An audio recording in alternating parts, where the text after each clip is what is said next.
This is Brighton's Finest. bringing the artists closer to you. Juice. It's good to hear that you're back. Basically, you're back making music. Yes. I remember seeing you back in the day with The Fall and the Adult Net. Did you see the Adult Net? I did in London. At the ICA? I can't remember the venue Yeah, now. that was the only ever gig I ever did with them. I can't believe you went. You came to that. That's epic. It's been 25 years since you've made an album. Is that right? Not exactly. It's been 25 years since anyone's known that I've made an album. Right. But I did make an album in the late 90s with Marty Wilson Piper, who was from the Church, the band The Church, and we recorded an album together called Neurotica, which was never really released. There was an EP released, Yeah. but not the album. But it's actually my intention to go back and get the masters of the Adult Net, sort of rework them a little bit, or maybe not, just depending on what I think, and then also package that with the Neurotica album, and then package that as almost like a box set with a new solo album that I'm recording at the moment. Brilliant. Okay, well, for those who don't know much about you're an American, and yes. you came over to England in the early 80s. You ended up hooking up with Marky Smith and becoming a member of The Fall, who you wrote and sang with for a number of years, and then you set up the Adult Net as well, which was your own vehicle, basically. The Adult Net was originally my solo project before I even knew Mark Smith or The Fall. Right. And it was my dream, what I wanted to do. And when I met The Fall and Mark Smith in Chicago, he heard some demo tapes that I had done with that, and basically brought me over to the UK to kind of be my Svengali and help me get a record deal. And we fell in love, and around the same time, he asked if he could use one of my solo tracks on a Fall album, the album was Perverted by Language, and the track was called Hotel Bladel. And of course I was out of my mind with joy because I absolutely love The Fall. I never intended to join it, No. but it worked out so favorably, and everyone really loved the song, and he loved my songwriting and asked me to join, and there you have it. Yeah, and well, some of the rest of the history. It's not all finished yet. Oh Lord, no. You've had a roller coaster of a life after The Fall and the Adult Net. Your sort of album with The Mission. Who was it with The Mission again? If you could just remind me properly. Oh, Neurotica. It was with Marty Wilson Piper from The Church. From The Church. Sorry, yeah. And then you hooked up with Nigel Kennedy. Yeah, after my marriage to Mark dissolved and I left The Fall to pursue the Adult Net completely, I hooked up with Nigel Kennedy randomly, and again I fell in love. Yeah. And there's a whole book written about that. Yeah. Okay, brilliant. And also you ended up going into the world of fashion a little bit. You were on TV. You were fronting some TV shows. And you helped set up a small chain of shops. Yeah, so what happened was, it's like a whole long story, but basically I had a kind of a really bad breakdown, and I completely stopped doing music. In fact, I could not play, write, sing, nothing. I didn't want any more to do with it. The album I did with Marty Wilson Piper, I could not get arrested. It wasn't because it wasn't good. It was just not my time. Yeah. But it broke me, and at the end of The Fall, the last two albums I was in when I went back, it was the most unpleasant time, and I was finished, Yeah. And so I had to reinvent myself. I met a man in an elevator at Harvey Nichols, who ended up being my ex-husband, who's still my husband 20 years later. And we moved to Shoreditch in East London from Notting Hill, where we lived. And we one day I woke up and I said, honey, there's nowhere to shop.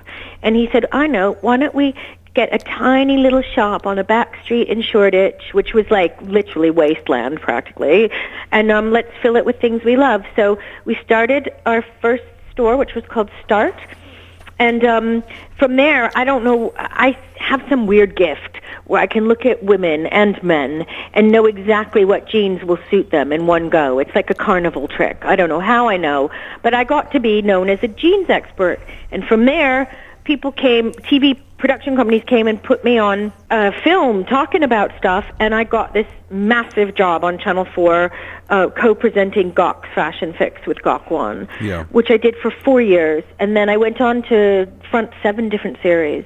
Right. That, from everything from like something on Sky, and then TLC, and then some stuff on ITV, and it kept going. So I had this completely change of career, and then the shops grew, and we got 3 of them, and it was full on.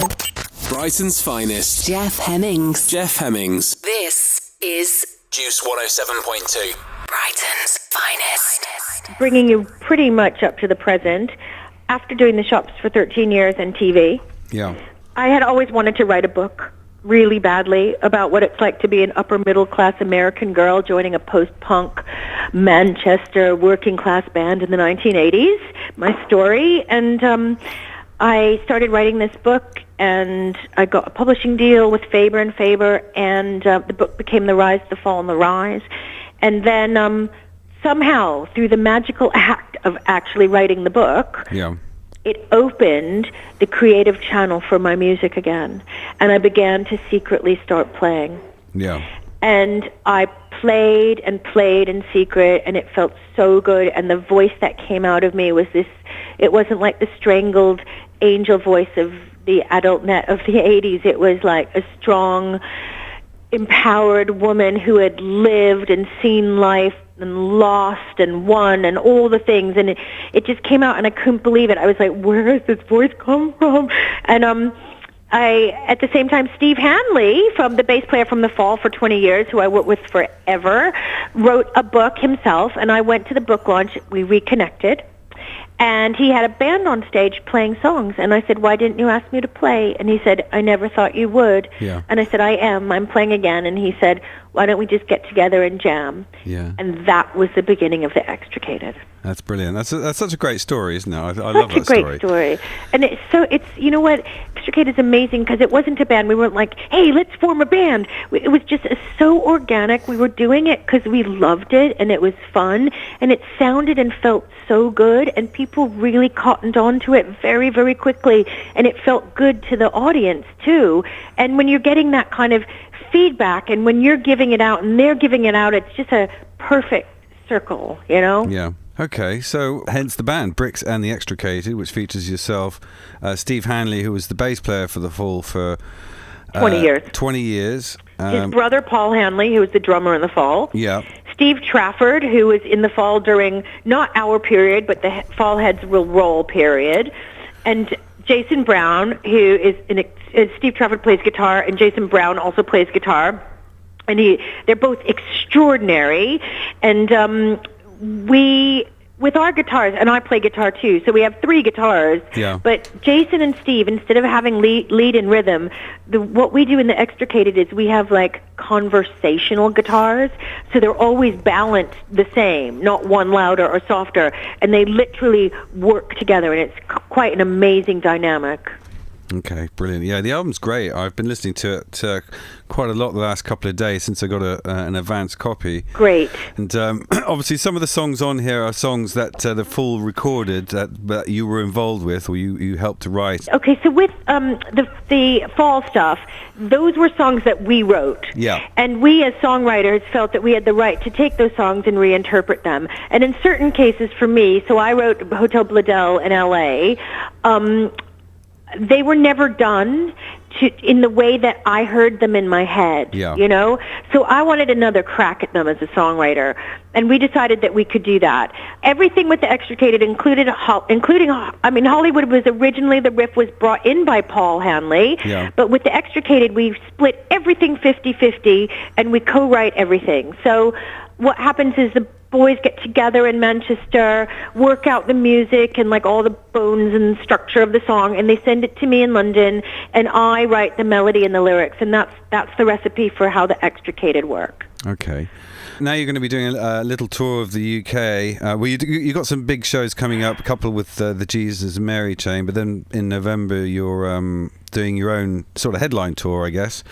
We are, and then we're doing a massive one as like special guests with the Charlatans. Oh, okay. December 2nd at the O2 Apollo in Manchester. Brilliant. And I think Tim Burgess is going to come up on stage with me and do a duet on Totally Wired. This is Juice. Brighton's Finest. Bringing the artists closer to you.